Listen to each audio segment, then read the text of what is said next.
Mikhail Gorbachev, the last leader of the Soviet Union, died at age 91 yesterday.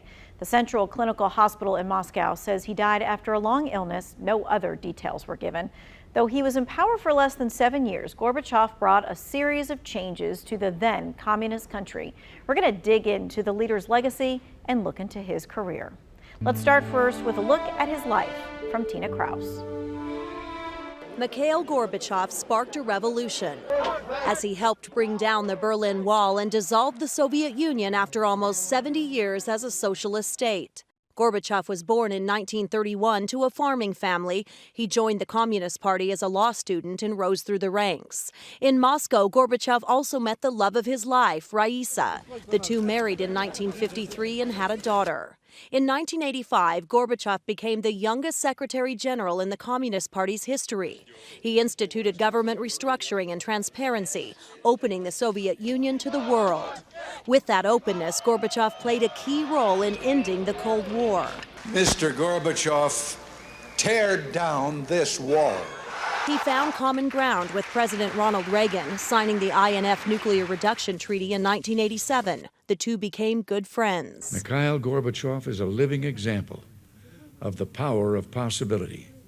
He is a man whose shining legacy will live forever. But Gorbachev's openness and reform caused the Communist Party to lose its grip on power. He was elected president of the Soviet Union in 1990, but a year later, hardliners staged a coup and Gorbachev eventually resigned. The former leader won many awards, including the Nobel Peace Prize and the Liberty Medal. 25 years after the collapse of the Soviet Union, Gorbachev kept fighting for equality. He remained active in Russian politics and world affairs, but it was the walls that Gorbachev tore down and the end of the Soviet era that truly shaped his legacy. Gorbachev was a dominant and charismatic figure. Unlike previous leaders of the Soviet Union, he made himself known on the world stage. President Joe Biden released a statement about his death, saying in part that he was a rare leader, one with the imagination to see that a different future was possible and the courage to risk his entire career to achieve it. The result was a safer world and greater freedom for millions of people. Now, while he was popular abroad, Gorbachev was not popular in his own country. Following his death, current Russian President Vladimir Putin avoided explicit criticism of him. He said in part, he led the country during difficult and dramatic changes amid large-scale foreign policy, economic and society changes. He deeply realized that reforms were necessary and tried to offer his solutions for the acute problems.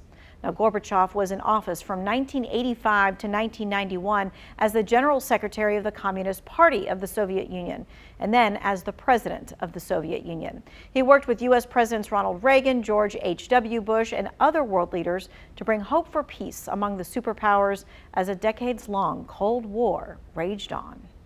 He was a symbol of a period of greater freedom for many people, although for others a symbol of collapse and humiliation. Gorbachev, who was someone who was willing to allow the Soviet bloc to collapse, allow the Soviet Union to collapse rather than plunge the world into bloody war. So in that sense, there's a very sharp contrast to the hope that people felt in 1991 and where we are now with Vladimir Putin as president of Russia.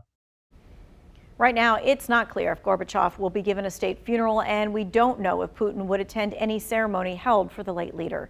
That's it for Dig Into It.